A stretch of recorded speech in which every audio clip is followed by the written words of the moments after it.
peas. I have some plantains that need to be cooked and some cabbage, and I'm ready for my weekend. So, deep breaths.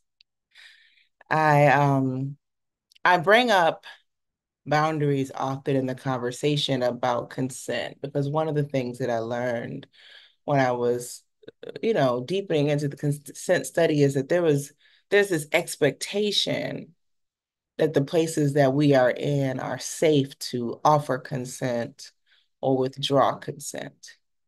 And if you have lived in a society where your person, is often the recipient of gendered and racial violence, that's not the case. Determining safety is really, really challenging.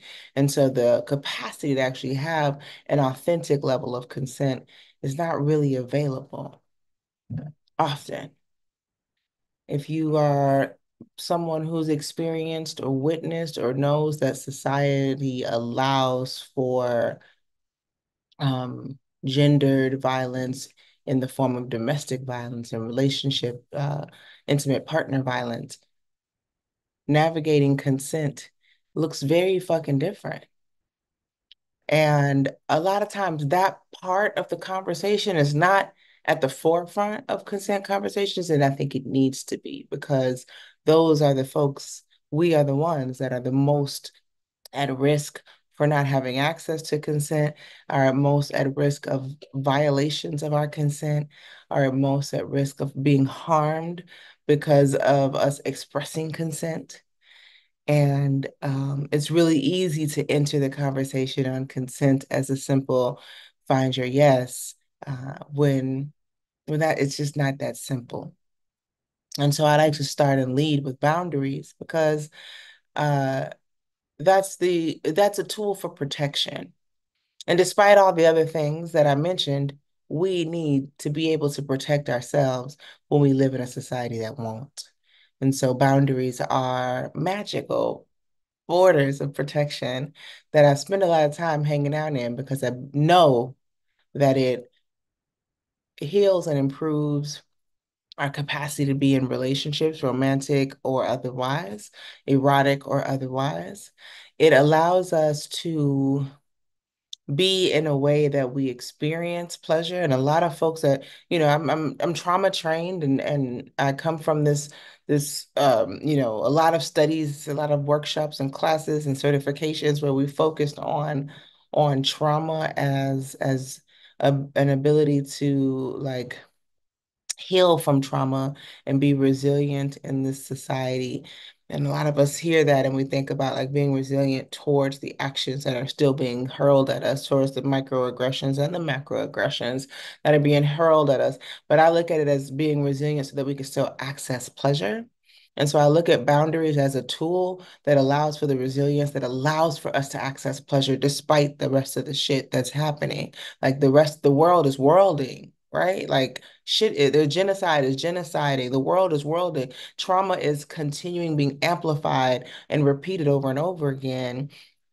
And we still deserve pleasure. We still deserve joy.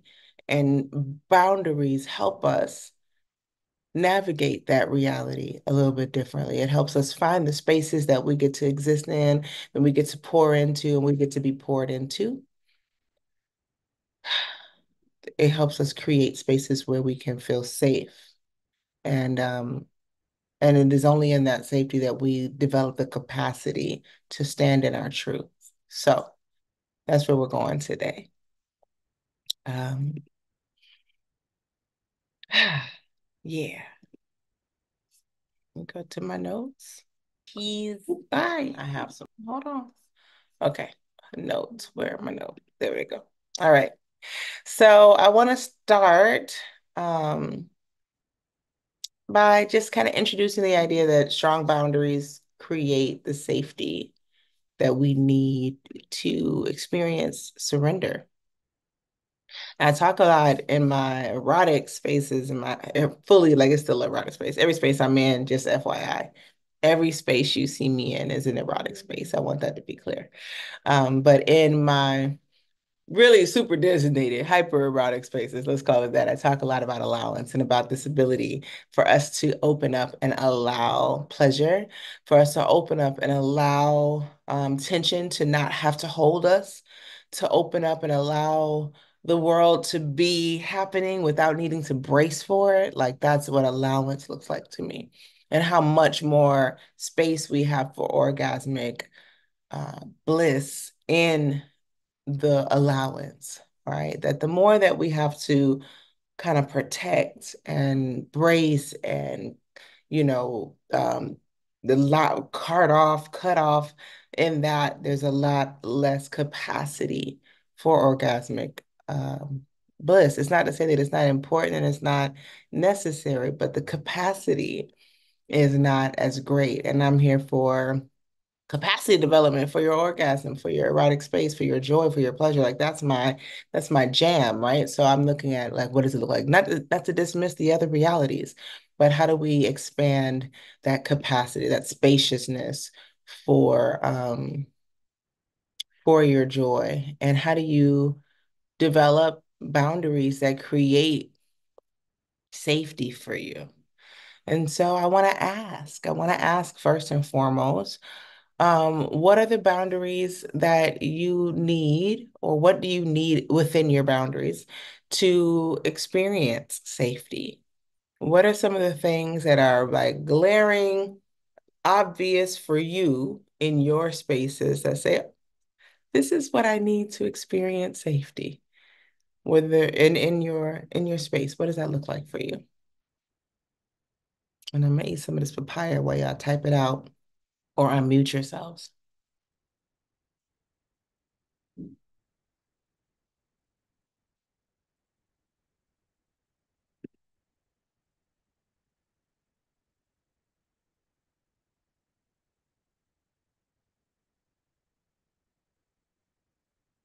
Asking beforehand. Mhm.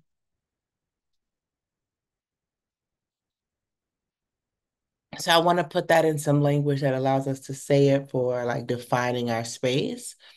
And like this in this space, we ask before action, right? Something like that, right? Because you want to be able to articulate it like this is how it looks in my boundary, right? And still we're looking at boundaries through that same lens, through as uh as Adrienne Marie Brown put it in Loving Corrections, the hemp hillism, that boundaries are the distance at which you and I can love each other simultaneously, right? So then that boundary is a distance, not a wall, but it's a spaciousness. So what happens in that spaciousness?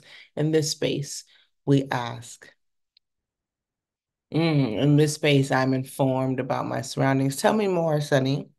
Share more about what that looks like for you.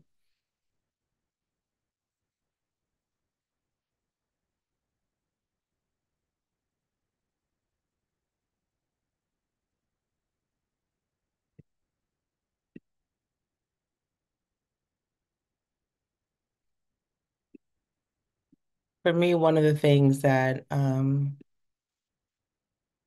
is important is the tone that we take with each other. That we speak in a tone that doesn't amplify or remind us of harms and traumas caused against our people. And we know what those sounds look like. We know what those tones look like. Um, right. So yeah, things like that.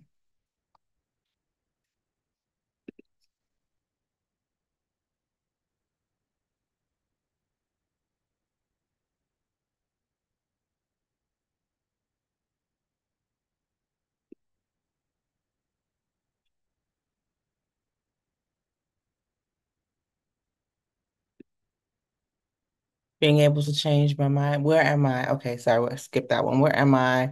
What will the environment look like? Who will be there? What are the rules? Right, right. So this is what I'm talking about is you actually are in charge of that. Yeah. I love that. I love naming that.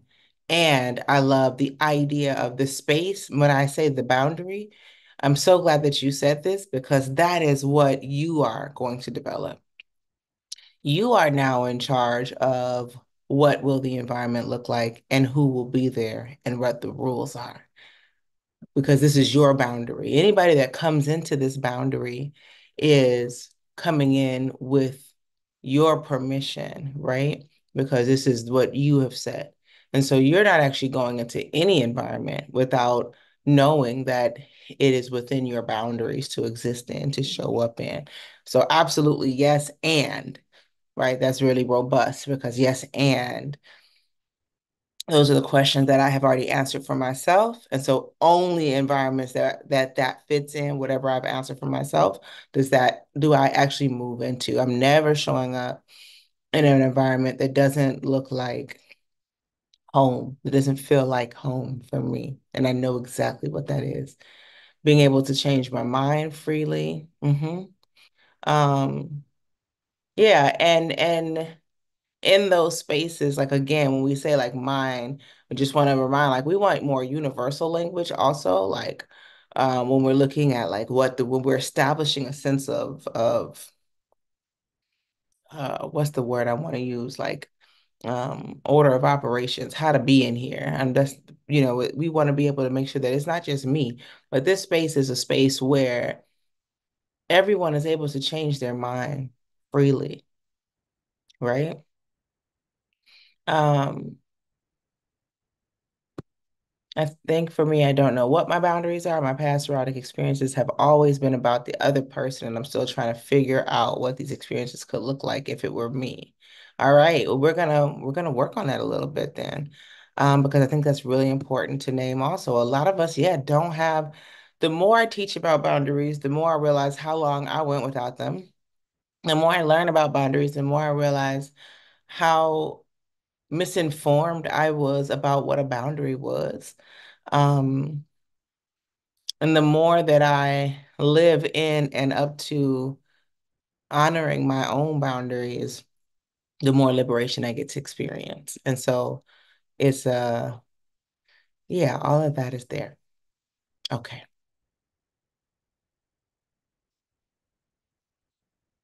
So we think of boundaries as containers or as the space within the container, right?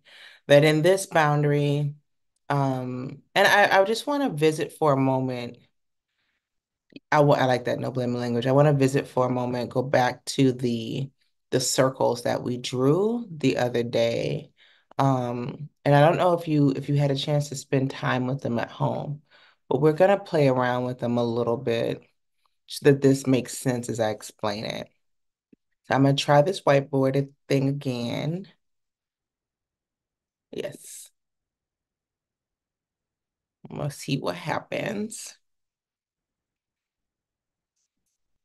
Just want to present though. All eyes on me.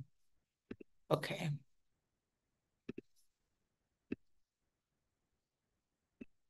All right. So we have our ITP, and then we have our OTP, and then we have like the ethers, right?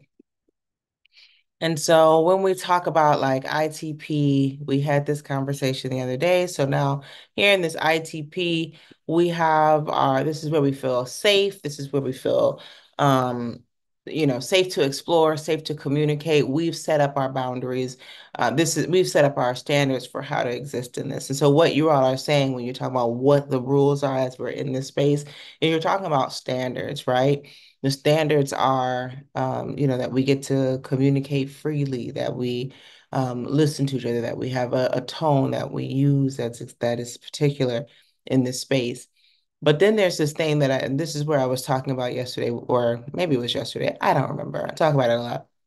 But this is the part about the consequence. And what is the consequence of this circle? Because one of the biggest consequences is my presence, right? Like if I'm showing up there, that's the biggest consequence, right? Like in this, when all of these things are true, one of the consequences is I will be there. You know, you're likely to experience me there. Or one of the consequences of these things not being true is that I will not be there. My presence will not be there. That's the number one thing to know about boundaries and magic. Like your presence, your energy is the most valuable component of of your magic, right? Like you are not magical without your energy first. And so if we're talking about sex magic, if we're talking about embodied magic, if we're talking about the magic that you possess as a divine human being walking this earth, it first will start with your energy. People only have access to your energy through your presence. So you get to withdraw all that magic or pour in all that magic based on you deciding that a space is or is not worthy, safe, loving, accepting enough for you to be in. And when we are hungry, when we are desperate for touch, when we're desperate for connection, when we're desperate, when we're thirsty, we will sacrifice these very important standards that we've named.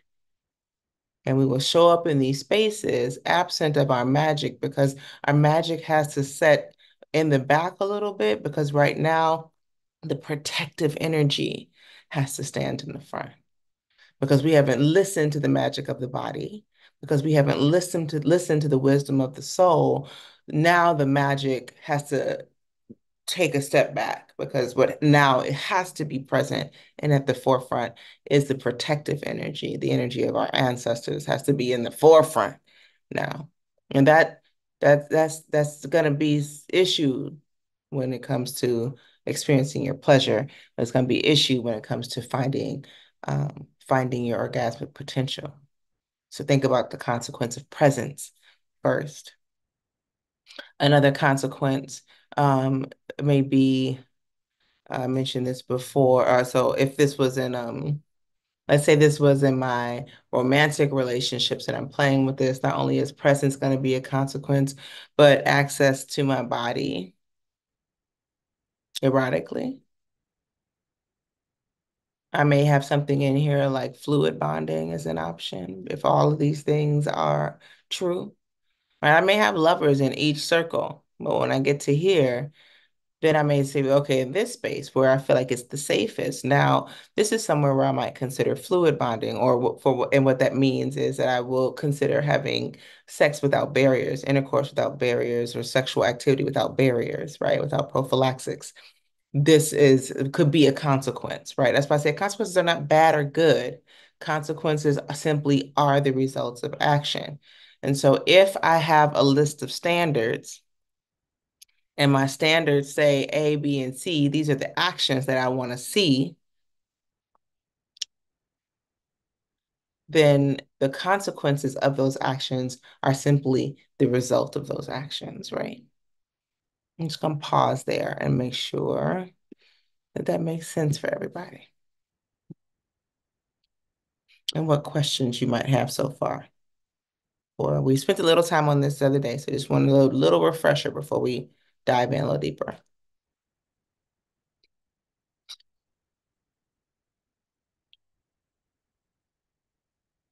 And you can put a question in the chat or you can raise your hand. You won't have access to the whiteboard here. I'll pull it back up and then I will share it in your email with your resources from the conference. You can also just be drawing this in your journal. Yes, Joe, go ahead. Hopefully y'all can hear me okay. I'm walking to the store, so it's cars driving by. Can you We hear me can okay? Okay, we can hear you now. Whatever you just did changed it. We can hear you now. Okay, because I'm looking real still right now.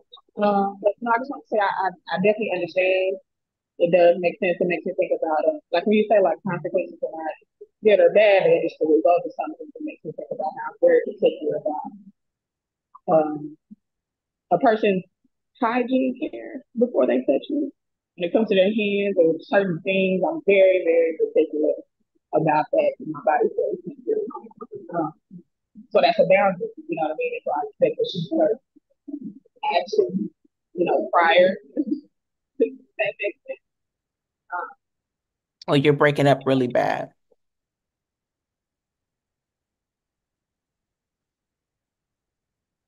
I think I'm hearing a bit of what you're saying, but you broke up really bad, and I think we dropped your voice.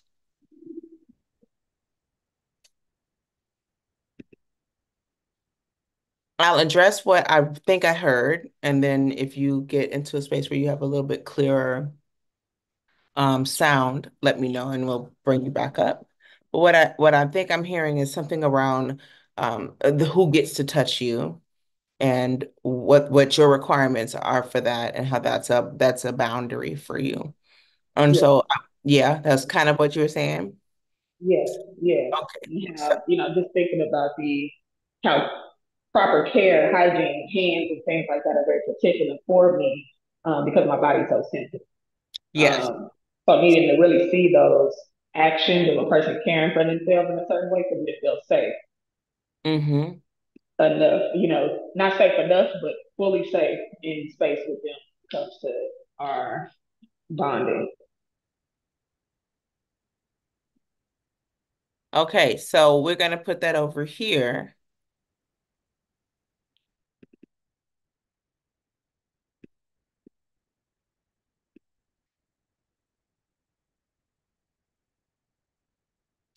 And put that over here, right? Because what you're talking about is exactly this is exactly what I want you to be thinking of. Like, okay, so proper hygiene is a standard.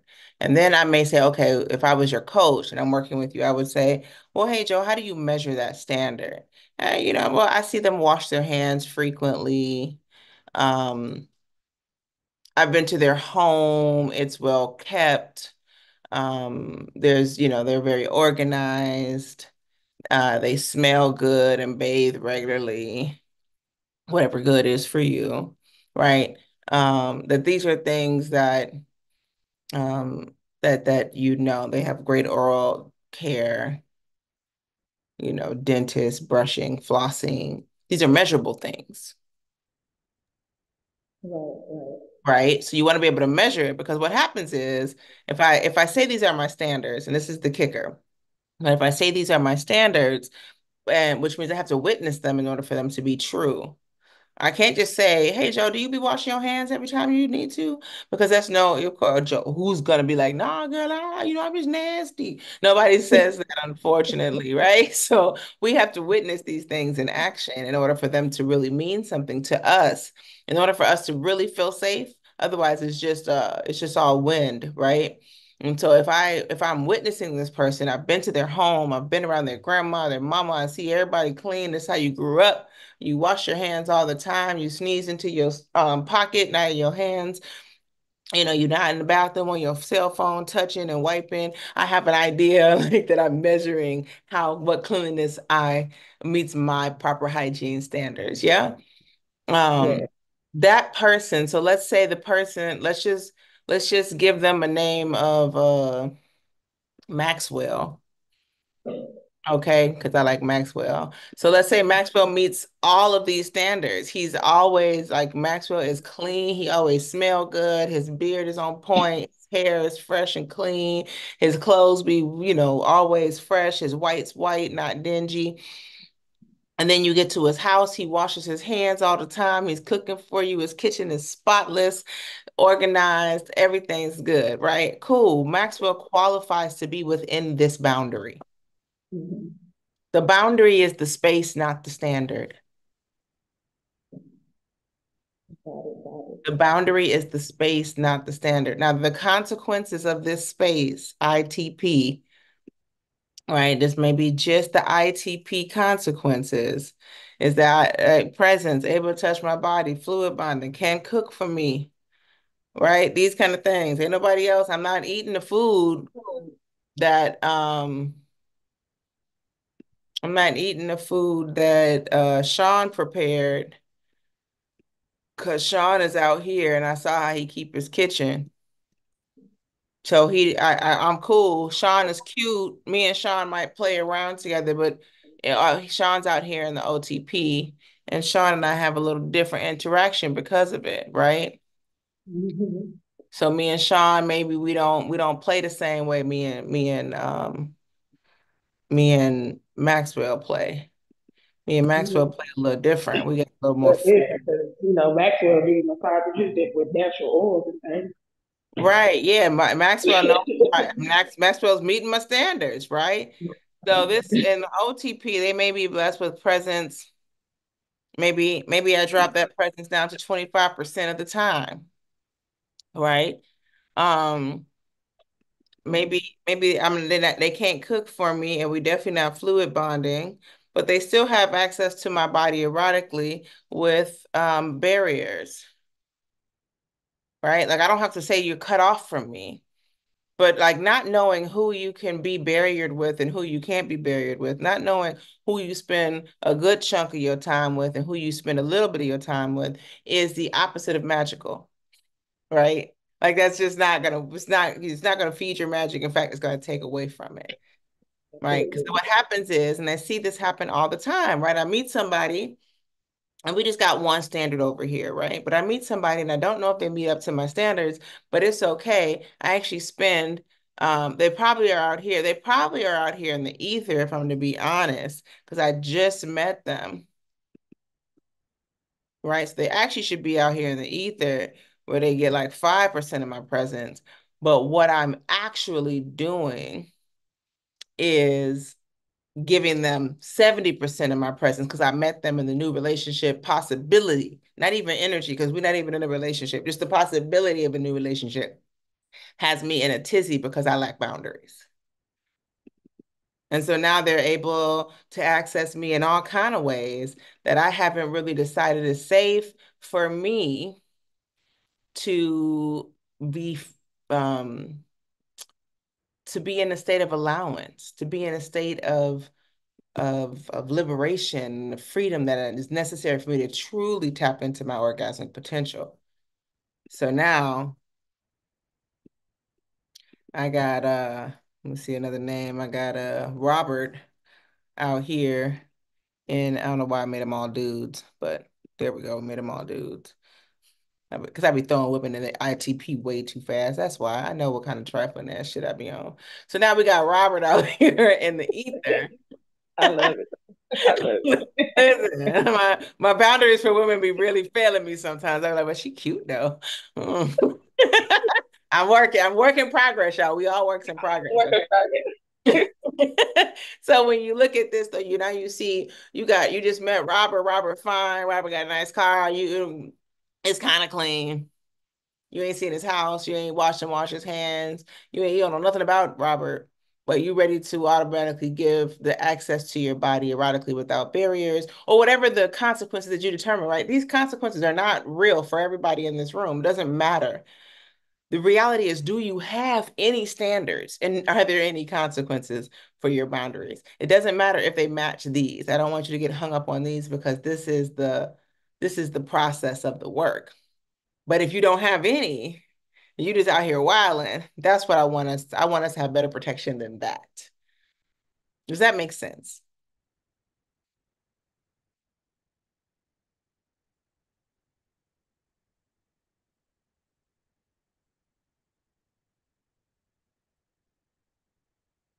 Go ahead, Beulah. Good morning. Could you clarify or make, I'm not making the connection between using universal language and then having my boundaries and standards.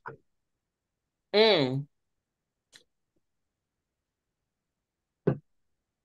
here's what it is. So this is the heartbreaking news and the reality of people that ain't shit, okay? If I say my standard is that you treat me well, not universal language, you already know that. You enter this beeline way to get to the booty. It's how you've been getting laid your whole life. You just treat somebody nice for a little while and the reward is ass. I'm saying that we need to stop rewarding nice behavior with ass. You want to give up some ass, give up some ass. But don't reward nice behavior with ass because that's just basic human reality, right? So instead of saying that I want this motherfucker to treat me well, I'm going to say I want to witness this person treating humanity well. Universal language. You feel me? Because they gonna treat me good. I'm fine. Look at me. You gonna treat me good because you gonna want some of this. I'm real, my head game is on point. You gonna treat me good because you gonna want this. But how do you treat everybody else? Because at the end of the day, that's how you're gonna treat me. Once I've given you the bomb ass head and the bomb ass ass and the bomb ass cooking and all the shit, and you show up 3 years later with an attitude because somebody didn't ruin your day, I'm going to be treated like everybody else was treated because that's who you are. And you're only going to pretend for so long. Once you secure the bag, and I am the bag, once you secure the bag, you're going to change that behavior. It's inevitable. Right. And so this is what we end up with. This is what people keep landing over and over and over and over and over again. But if I've witnessed you treat the elderly kind, rush to get to the door to help the person in need, care for animals, right? Take care of children that are not your responsibility. If I've witnessed you be what I measure to be a dope ass human, not a good person to me, but universally a dope ass human, then you're not actually going to change that part of you, no matter how messy my mouth gets. And I need that for my own safety.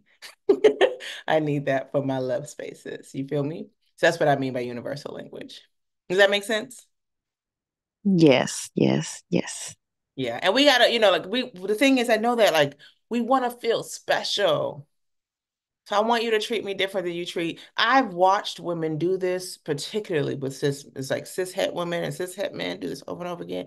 Don't treat that girl. Why you being so nice to that waitress? Why you being so nice to her? I'm your woman. That's a red flag for me.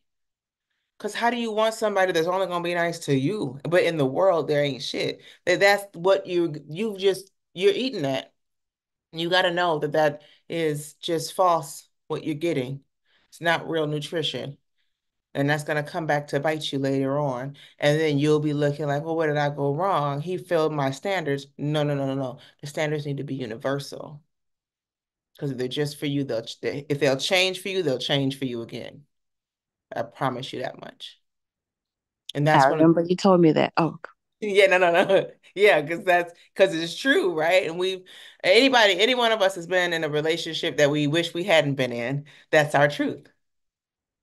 They don't start off bad, right? No, we wouldn't have been in the relationship. They were great when we got them. When we went to go get a refund, the shit was totally different though, right? Yeah. Yeah, so that's why this when we talk about this is like protection. This is what it means. But it's also not just protection because I don't want you to always just be like, gotta make sure my protection is in place. That's one part about it, but it's also an invitation, right? And this is where the magic is. This is where the magic comes in, right? Is that if I have my standards really clear, my consequences are an invitation. I get to really witness people in their element, being who they are. And because I'm very clear on what my standards are, the flirting is so natural. The relationships come with ease. I already see you. Flirting is not natural when you got your apprehensions up, when you got your spidey sense, your hairs on the back of your neck are standing up. Flirting does not work the same then. You're like, oh, I kind of want to flirt, but oh no, flirting is different. When you see someone that is living according to your standards and you are living according to your standards, then it looks different. The way you see someone is very different. The way you look at them, you're like, oh, wow. The way they look at you, your energies are connecting, right? This is magic. This is what it looks like. It's much easier to date, to fuck, to play in this way. It's much easier in this way.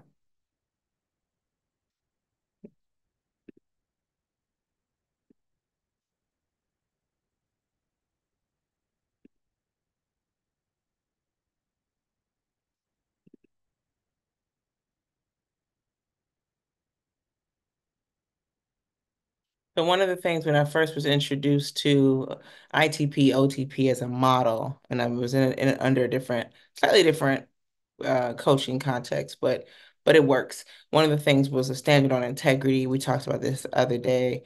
So let's say this is our ITP standards that we do an 80% integrity ratio, and that means that we're talking about a do say ratio, so that 8 out of 10 times is what we're looking at. The person does what they say they're going to do, right?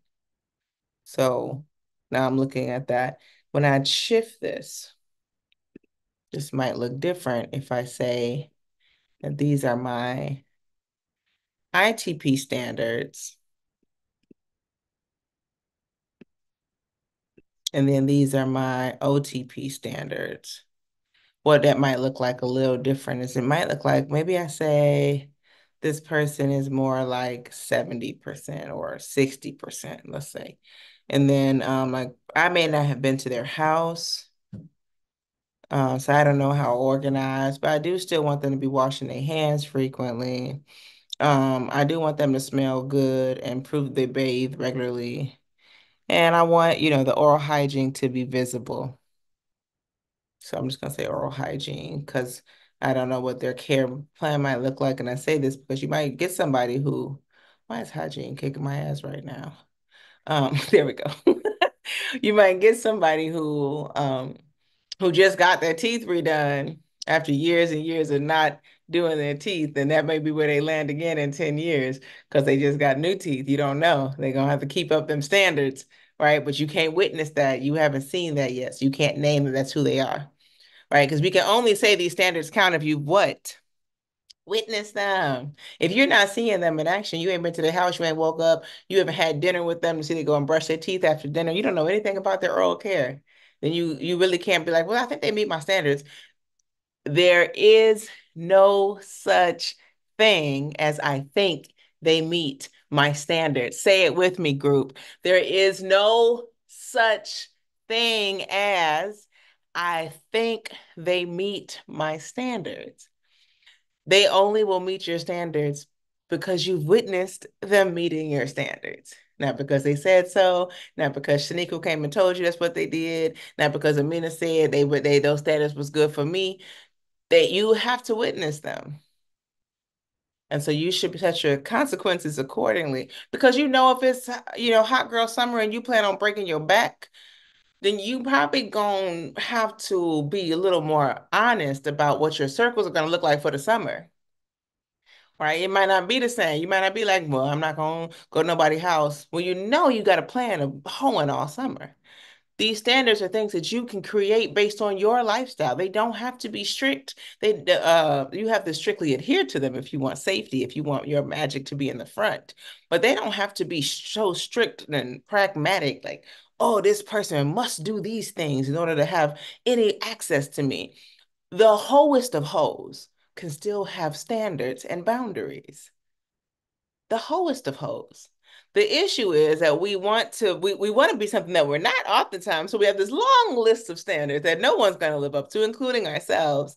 And then we have these consequences that we think we're going to offer. But then because no one can do it, we just running wild, running amok.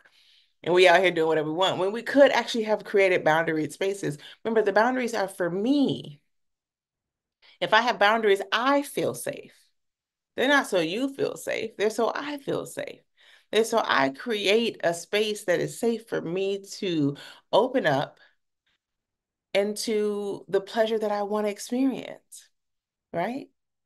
So it doesn't matter what level they are. This is not about like, well, Jesus said or Muhammad said or whatever. You know what I'm saying? But it's not about I'm gonna be abstinent for 90 days.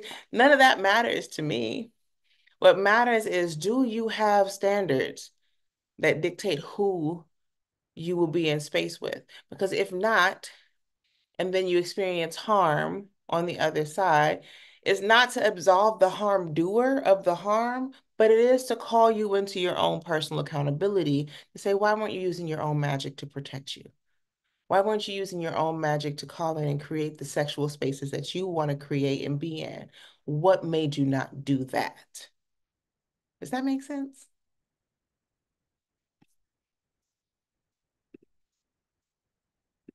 Okay, I see some stuff in the chat. Okay. All right, just some amens. I like amens. Yeah, you're only gonna get treated nice for so long. It's not authentic, but calculated exactly. The beginning of my poly journey, that hierarchy of specialness was a big deal for many women that I encountered. Yeah, absolutely. People want to feel special. And I think you can make someone feel special without um without lying. There's no other way to put it, right? Like I I can make you feel special without lying to you. And that's why I want people to be a little bit more creative than just like, I'm gonna pretend to be what you want me to be so that you can feel special. Don't lie to me so that I can feel special. Do something that makes me feel special. Do something you never did before. Or do something that you've done before, but you don't do it all the time. Like, you know what I'm saying? Make me feel special in that way. Right? I cook for a lot of people, but there's certain dishes and certain things I'm only gonna make for my bae. It don't matter.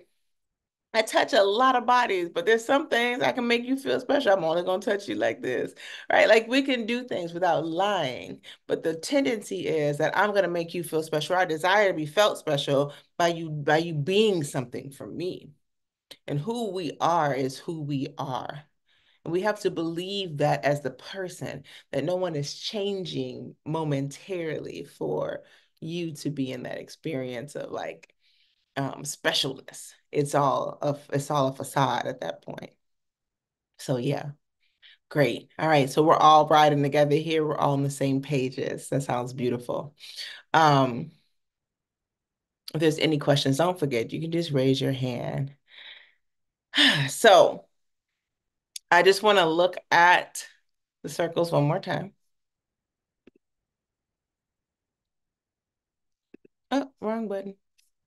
Yeah, not that one. Yeah. Here we go. All right. Here we go. So now we got Robert, we got Sean, we got Maxwell out here in the different circles. And these boundaries can be, they're mostly like I said, they're energetic boundaries first and foremost, right? That they're giving us this idea that we get to show up and exist in these spaces and that my presence is a part of this energy that's here. These boundaries can also define when I talk about my consequences. I also want to think about things like emotions, right? Where is it safe for me to express my emotions? In this um in this ITP, I'm safe to express my emotions and to have emotions expressed to me. Right? Out here in the ethers, I might not really want to hear all of your emotional reality. That might not be something I'm even remotely interested in. I don't know. We'll see. But that's, you get to decide like what is your energetic, what is your emotional availability? We talked about sexual availability. Also, I want to say, what is your virtual availability, right? Like this is the thing about some of these when I'm coaching folks that are new in relationships, this one be whooping everybody ass, right? Virtual availability. Availability 1 to 2. For me, this is just some shit I would say because I'm an Aquarius and this is how we roll. 1, 2 times a week sounds plenty to me. Well, let's just say, all right, let me stop being mean. Let me say 3 to 4 times a week, right? Here, let's say 1 to 2 times a week. Oops, I'm not looking at the keyboard. Now we're gonna talk about what this means because what happens is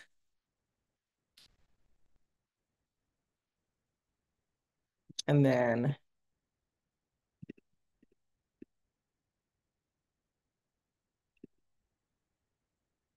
all right, what happens is this person out here, Robert, and I've been on the phone every day for the last 3 weeks,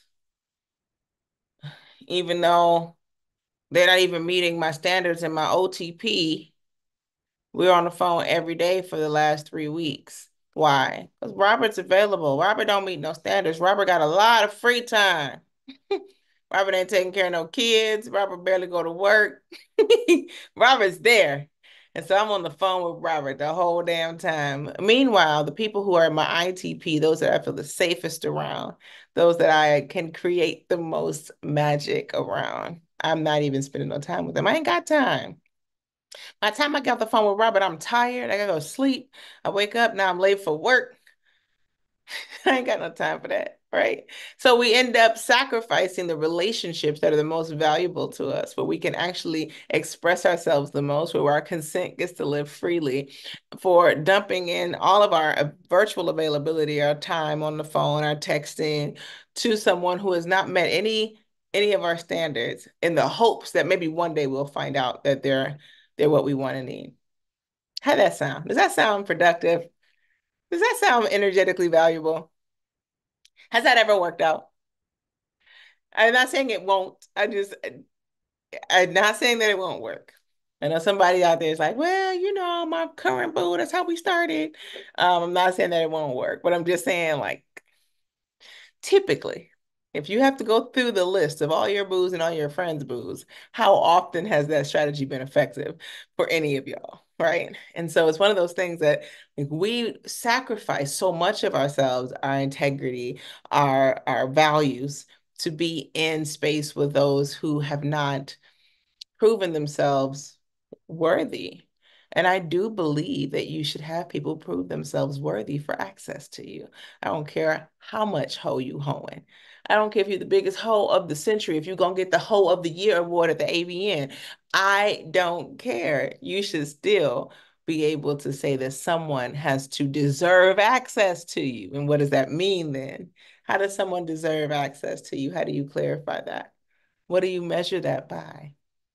Right? So when we look at boundaries as a tool for managing our our our space, as a way to manage the spaces that we're in, we're looking at all these elements, and this is what happens. This is how we get to identify whether what where it's safe. We get to track our body's subtle yeses and nos. We get to know a little bit more about maybe, right? Because a lot of us have a lot of maybe, but we don't even know what would make the maybe yes or no.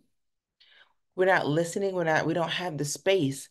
If I am looking around and make sure I'm safe, to make sure everything is all G, if I am worried about trusting shit, if I'm worried about cleanliness, if I'm worried about my body's well-being, I do not have time to listen and track my body's subtle messages and signals. This is draining your erotic energy. This constant looking and trying to figure out if you're safe or not, that's going to drain your erotic energy because you're violating your own boundaries by showing up in these spaces with majority of the time or a lot of the time where you're not safe for deep surrender.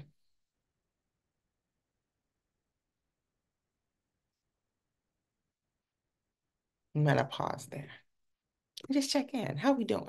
Questions, thoughts, curiosities. Um,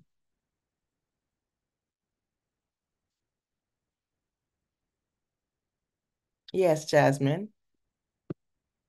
Okay, I'm deep breathing because I'm feeling hit over some of these. And I'm also connecting this to something that was said in one of the previous sessions around consent and if you have to revoke consent for whatever reason and then maybe like work your way back through like communicating, getting back to there.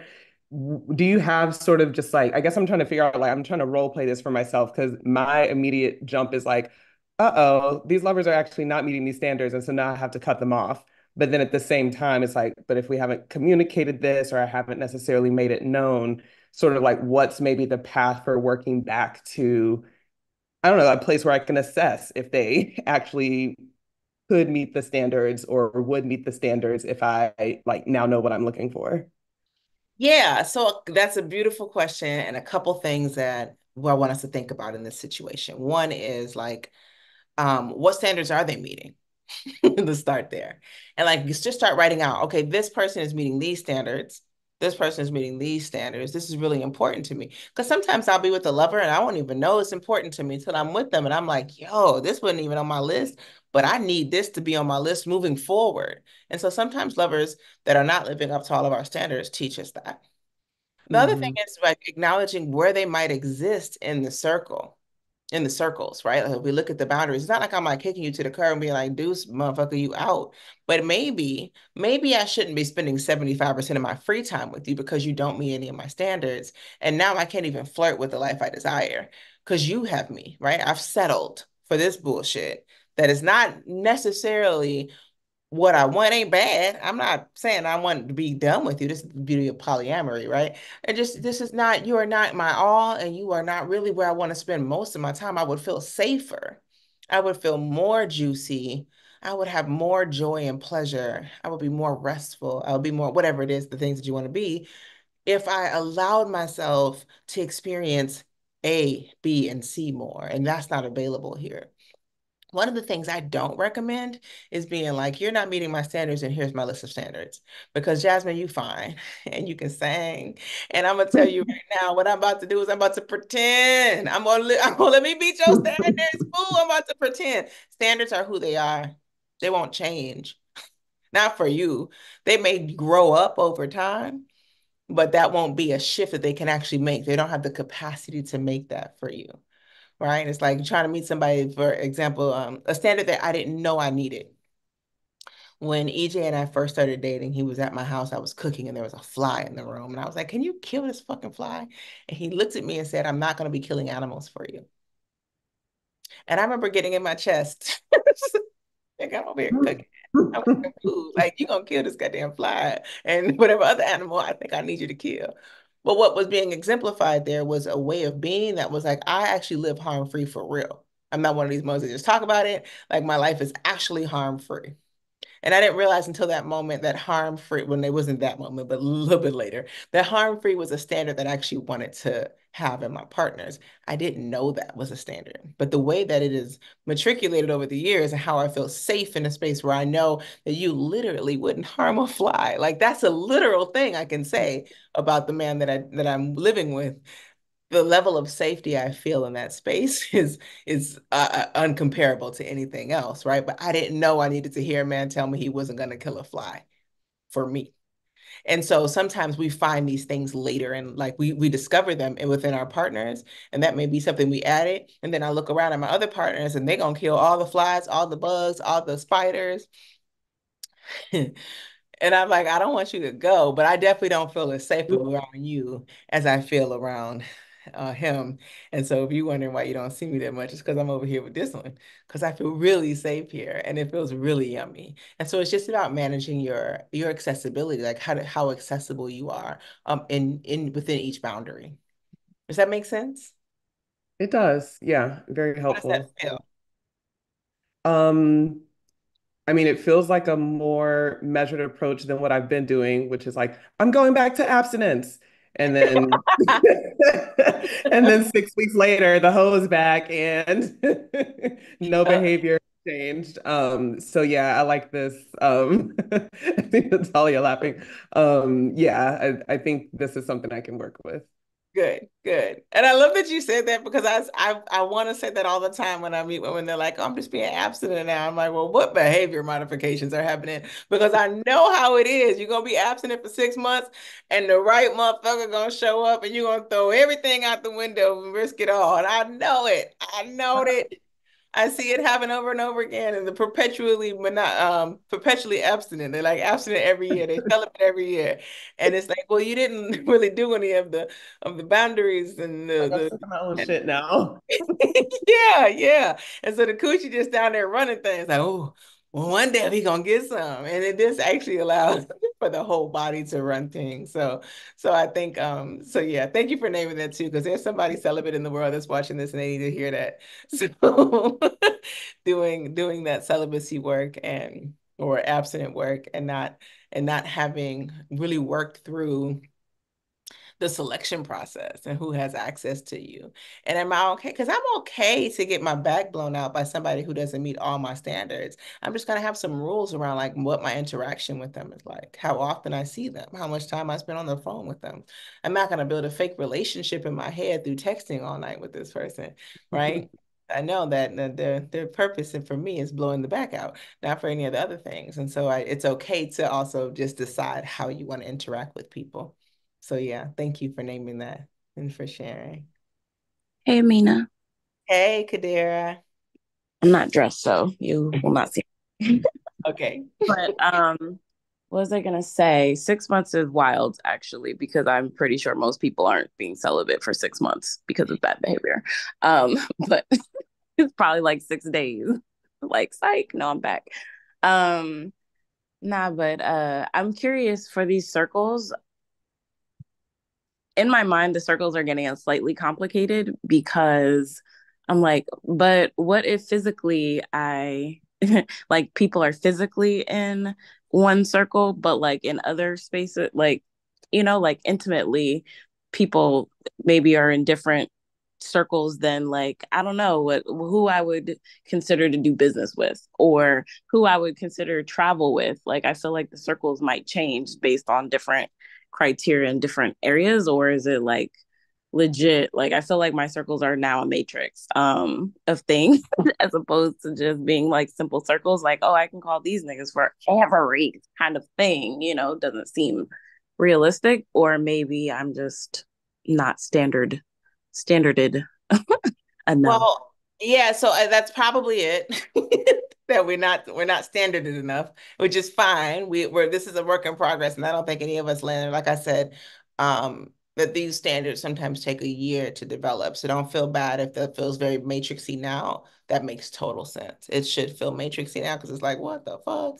But also I want to say that everybody in the ITP, not while this is a consequence that's available for folks in the ITP, that doesn't mean that everybody that's in the ITP is going to have all of them, right? So let me use this for example. And we're just going to focus on ITP and OTP for a minute. I won't spend a lot of time in ether because I don't spend a lot of time in ether. Fuck them ether motherfuckers.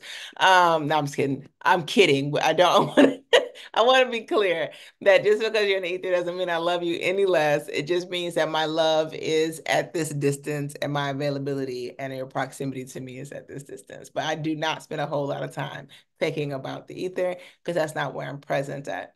So let's say in the consequence of here is I will, not I will, but let's say consequences is let's say international travel, which is very different than domestic travel. So let's say and consequences international travel partner. And we could go on trips together.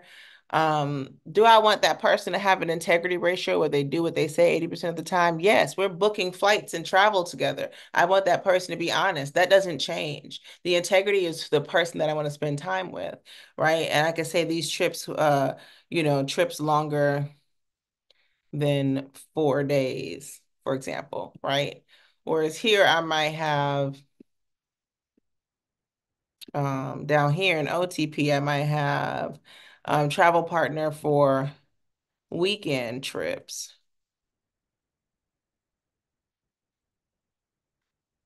instead of longer than 4 days, right? Because this person really doesn't do what they say they're going to do a lot, and that's fine. We're human. Sometimes we overcommit. This person I know has a tendency of overcommitting. They liable to leave me at the airport stranded. They liable to say they on their way and be late and miss their flight. I don't like traveling with that kind of person. That stresses me out. It doesn't make me feel safe. I know I'm in another country by myself, and that wasn't my plan. Right. So I'm not going to put them on the international travel business. I may partner with them on projects, but no way is somebody who only does what they say 6 out of 10 times going to be a business partner. You feel me? So it looks a little bit different. Like, yeah, I may partner with you on a project, like you got this event showing up and you want to, but I'm not going to actually come to you and be like, hey, I want to actually go in on this business together. I think we would make great partners. I don't think we would make great partners. I haven't witnessed you with proper hygiene. I do, like whatever your standards are, we just have these two right now. But these are the things that as we start to be standard, it doesn't matter. That person may never be a business partner in the ITP. Maxwell may only be here to blow my back out and eat my ass. That's fine. If Maxwell, though, came up one day, 10 years from now, and was like, I really enjoy being with you and I want to start this business and I would love for you to be my partner, I would consider Maxwell. I am not considering Sean. Not unless Sean changes his ways and starts living more in integrity. And that could change. It doesn't change because I said it, because he's just gonna be more integrous with me. But I'm actually witnessing him show up. I'm witnessing him scale back his calendar. I'm witnessing being everywhere all the time, not being his number one priority. And so now he has more time for himself and he has more time to commit to the things. I'm witnessing him developing his character. Then, okay, now Sean actually ends up moving into the ITP, right? Sean's behavior now has him moving his way into here because that's who he's becoming. He's become the person here, right? It's not to say this, that nobody has to stay anywhere. Somebody can move around. People have the ability. People will change and grow. The difference is people will not change and grow for me. Now, there is the moments where I'm like, people are telling, oh, I mean, I haven't seen you in a long time. We used to hang out so much, man. I really miss you. What's going on with you? How do we spend more time together? If they're asking me that question and I have the space and the desire to actually answer it, which is up to me, up to you, then I might say, well, I did stop hanging out with you a little bit. Your schedule is really, really busy. And I realize you don't have the time and the space for the type of relationship that I really want to engage in, even if it is just a fuck relationship. It's just like there was just, it didn't feel safe for me. It didn't feel good for me to be in relationship with you in that way. I still love you, but I just realized like I'm looking for a little bit more in our friendships. I'm looking for a little bit more in my situationships. I'm looking for a little bit more in my relationships. And I know that right now, that's not something you have the capacity for. And I totally am cool with that. But that's where I'm at. And that's where you're at. Easy peasy. But I'm not going to be like, I'm leaving you because you don't have, I'm not leaving you. I'm just withdrawing my access to you. Now, if you're in a relationship and you're breaking up with somebody, that's a little bit different. Like if you're in a bona fide, like this is a romantic relationship, we have an agreement and now I want to break up because you don't live up to my standards, then that's a whole different conversation that you might need to have, that you will need to have because of the intimacy and the agreement that you're in. But I'm talking about just like in the very basic general sense of how to actually feel more at ease in your compatibility with others so that you can be allowing, so that you can open up to being that magical creature that you are. That will be reliant on who you say you are, so your standards that you're living up to, and who others are, right? And their standards and what they're living up to. And that is something I think that ends up being somewhat universal for you to protect yourself, for you to be in right relationship with others, for you to be outside of spaces of resentment. And that takes a little time to develop. So don't feel like, man, I'm all the way over here. I ain't got nobody with these. This person is my homie. This doesn't mean that, like, I got homies in the ether, and that's where they're gonna be. Because my homies have 50 million 11 things on their calendar, and they miss about 20% of them every time.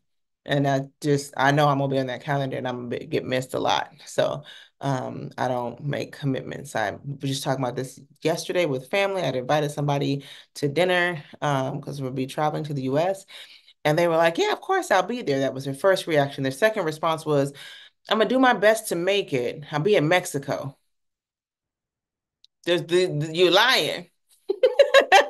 You're lying instead of just saying, no, you're not gonna make it. Because the option is I'm going to Mexico and I know that I'm probably not gonna be able to travel again the next week for your dinner. So I just want to go ahead and check out now. Instead, they're still gonna lie. They're gonna lie all the way up to the last day. They don't get invited so much because of it. There are family standing is that they're in the ether, and that's my dog. But I know better. I know better than to expect that kind. I'm not going to enter into no business relationship with her. I'm not going to, so this doesn't have to be just for your romantic encounters because it's really who you are and what you say you need to feel safe. And as we are in small things, we are in all things. You will find that what you need to feel safe in business is actually very similar to what you need to feel safe in sex. They actually, sex is everything, right? We're overlapping here. So does that answer your question, Kadira? Does that help anywhere? Yeah, my systematic matrix is very dodgy, is what I'm learning. Yeah, The yeah. picture in my head needs to be simplified. Got it. Yeah, yeah. And once you simplify it, it starts to kind of like, it's like doing the edges of the puzzle first, like you start to, oh, I see now. Okay, like this, right? You get that boundary drawn first, and then everything inside can start to sort itself out, but it's still going to take a minute. It's not a quick and easy fix. So, yeah. Yeah, thank you. Other thoughts or questions? I have one more question. I was just thinking about the other day, you said something about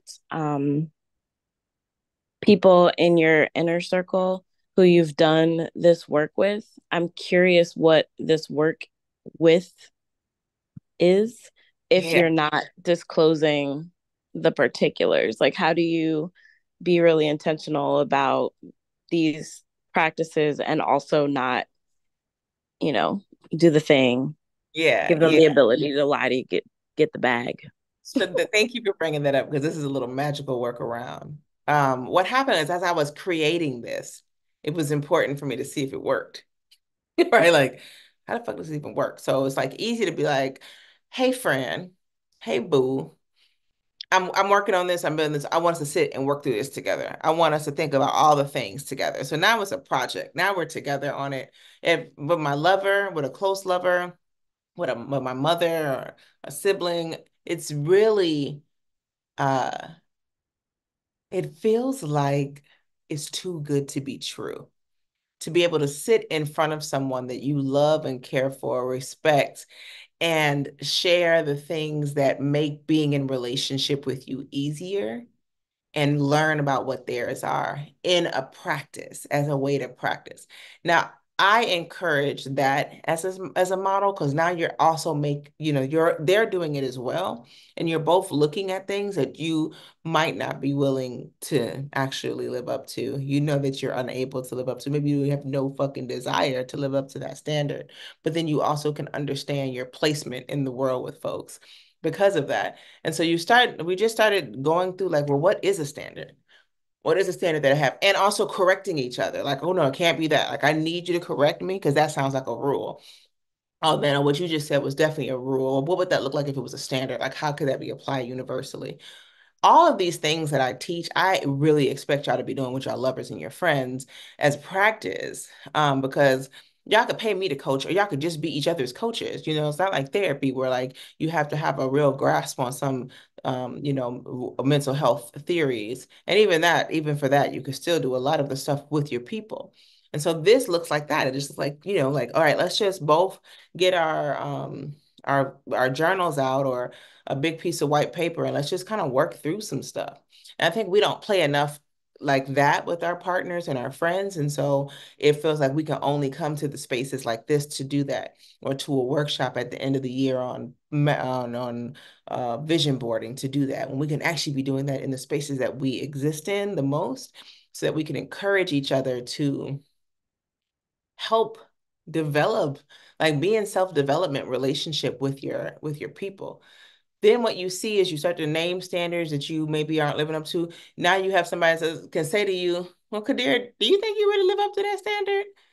I mean, I know that's important, but what is the level that you actually living up to? And maybe we could set that as the standard for relationships in your circle instead of this one, because you're not living up to that one yet. I don't think you are. Do you think you are? Or you get to have those kind of conversations so you're not just measuring yourself. That's a little bit different than like, you ain't living up to my standards, and these are my standards. I'm gonna need you to live up to them. This is not any demands being placed. This is just we're working on this together. And so something like that is, I think, a really easy way to kind of, I don't think it needs a workaround, but it's a workaround, if you will, from just being like from this space of this is what I need and this is what I need you to be. Because I'm not saying that in that practice. I'm saying this is what I need, period.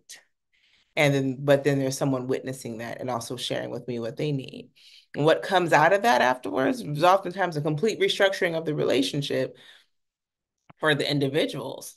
It gives if the growth and the possibility of that is there. For somebody who's not in that space, they might not. This might be something you practice on your inner circle based on certain standards. Like one of the standards that I like to make sure is in the inner circle is that they are actively working on self-development already. That I'm not the one that's responsible for that because that can be real heavy too. Does that make sense? Does that feel doable? Yeah, it's actually kind of exciting. I think it sounds like fun. So now I have like a task for myself that definitely feels accessible and also sounds like something I wouldn't dread doing, you know. So Yeah, good, not something I need to endure. good, good. I love that. We are not enduring in this work. I love that. Um,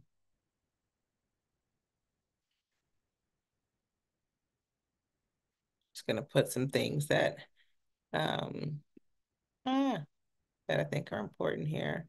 Works actively in their own personal development. Important to me. Um, standards, daily ritual, and spiritual practice, right? So when you think of things like that's what I want you to think of, like what kind of standards are you living up to that you're looking for others to be living up to, and that you can witness and say, all right, this makes me feel safe. This makes me feel like I can be in relationship with this person and not harm, not be at risk of harm, that I can grow safely here, right? Because that's what I think of. So when you start thinking of your standards and your consequences, that's what you're looking at.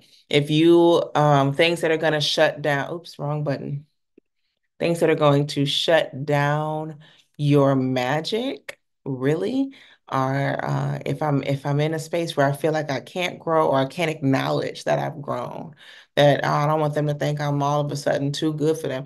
I want you to think that I'm all of a sudden too good for you. I do. I want you to think that because I want you to step your game up then. That's your thought. You go ahead and have your thoughts all you want. I don't want to turn my magic off because I'm worried that you might think I'm too good now that I done got into my practices. You know what I'm saying? Like, I'm not going to go around and be like, I'm better than you. But if that's your thought and you are coming up with this thing where you're like, yeah, I think they might think I'm too good. No, you go ahead and have that thought.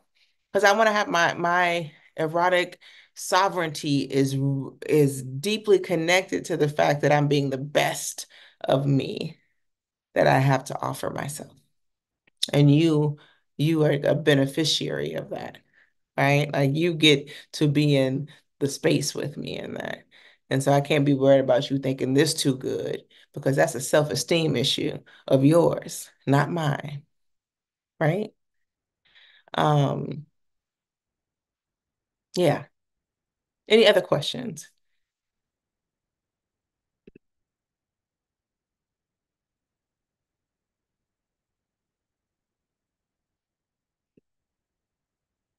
Okay. Let me go back to my notes. Another practical application of this um is really like having role play of like dating and intimate partnership, having spaces where you can do that role playing of like expressing a boundary, right? Like, oh, this person is calling, or this person has invited me to travel with them for a week. And it should sound real good because they going to the Maldives and oh, the Maldives is like $8,000 a person. Oh, I don't know. Think if I'm ever gonna be able to afford that. Let me go ahead and answer the phone. Right? Sometimes you need to practice nah, I would love to go, but this is actually, I don't think we have that type of relationship where I should be traveling with you for 10 days.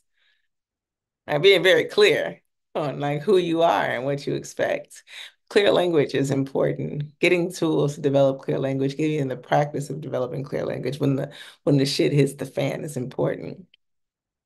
Um,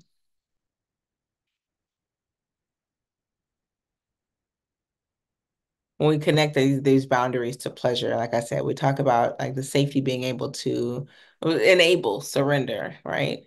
And remember that trust deepens your sensation. The more I trust where I'm at to be where I'm supposed to be, the deeper I can actually explore sensation in my body. If my mind and body have to be distracted with anything else of it out to find trust, to seek trust and safety, I lose sensation, right? I talk to people all the time that are going to places to get Botox in their vulva and not Botox, it's another, sorry, Botox in the vulva is for something else. This is they get another injection in their vulva. Botox is great for vaginismus, but they get another thing. I forget what it's called now. It's you can see it, your gynecologist's office probably has a little flyer for it, but it helps to increase your sensitivity, your sensation in your vaginal canal. And it's one of the protective measures. The magic of my body is that I turn off the sensation so that I can pay attention and make sure I'm safe. And it's almost like it's so counterintuitive to the human body and the human spirit to say, listen, body, I know you saying don't pay attention to me right now, pay attention to your environment, but I'm actually going to turn off all intelligence and put myself at risk of greater harm and just focus on sensation. That will never work. That's not how the magic of the human body works. And so, really remembering that by developing trust, by having boundaries to ensure safety, that deepens your access to sensation and pleasure, right? That clarity also enhances your connection. Clear articulation of needs and wants, and being able to safely do that, I'm going to have more connection with you. I don't have to feign connection. I don't have to struggle for it. It enhances it naturally, right? Finally, to be able to develop and experience sovereignty in my body, that supports my voice. The more I recognize my sovereignty, my erotic sovereignty, the more erotic vocalization I have around needs, wants, desires, around boundaries, around limits, around hard no's and juicy yeses. That is established in a space of sovereignty for me. So I want to invite everybody to be in gratitude with your body for getting you this far, to get out of any funk that might be existing for you that's saying, well, like, you really been doing this all fucked up. No, you haven't. No, you haven't. No, you haven't. You've been doing this all right. And you're here and you're all right. So well done. Well played. You're doing great. This is just additional information to help support you as you move forward and grow towards the person that you want to be, as you move towards the pleasure that you want to experience, as you move towards the relationships that you want to and rightfully deserve to be in. This is just growth towards that. Nothing you've done up until this point is negated by the growth that you're going to experience. So go ahead, just be in gratitude for all that you've always been and how that's held you to this moment, and in gratitude for that allowing you to be here to get this message and to move you forward, because that is where we want to always start, and not in the pity party that we could have with ourselves of like, that's energy draining. We don't want to drain energy because erotic joy comes from our energy, and if we're draining our energy at all, then we're always draining erotic energy. Be mindful of that. And then be mindful of completion, of actually moving through this work as ritual, as a space to check in on your boundaries, and as a resource for emergencies. Like sometimes I find myself kind of spiraling and I can look around and this is a resource I can grab. Like, oh, wait a minute, my standards, this is what's missing. I know what's missing. I don't have to spiral. I can look for standards. Let me see who's meeting them. Am I meeting them? And that helps me, that resources me in those moments. So allow this work to be something that you continue to hold on to, that you can rely on, and that you can be resourced by. And that's I'm gonna land there. We have a few minutes left for comments, questions, thoughts, whatever.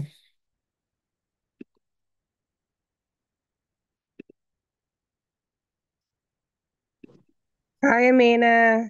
Ah, I rarely ever come off mute, but every single thing that has been curated this week, today's session, all of the sessions that I was able to attend this week have been so on point, so healing, so well delivered by such great people. With a safe, I feel safe in the messengers that I've been hearing these words from this week, and I just want to thank you. You have me over here crying. It's the first conversation I've had with anyone today, and it was exactly what I needed. It was divine, and thank you. you're so welcome. Thank you for that affirmation as well. I appreciate you.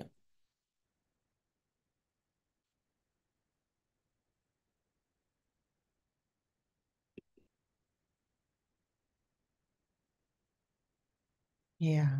I'm glad that this has landed for so many of you. I see the comments and the gratitude. I'm so grateful that this has landed well for you. And I'm hoping to see and hear about your practices with your partners and your friends. And I really am praying, rooting, celebrating a world where we take some of these practices that we are learning in a lot of spaces like this and actually like doing them with our sisters or with our cousins or with our lovers or with our colleagues or whatever, just so that that practice becomes us. If you're any of this is landing, is feeling like it's landing in home corners where you want it to develop and grow, give it light and nurture it by sharing it and being in the practice with the people that you know and love and trust, so that it can be realized for you. All right, that's it. Next up is Dr. Jay Watts. We'll be talking this afternoon. And so we'll look forward to seeing you back for that one.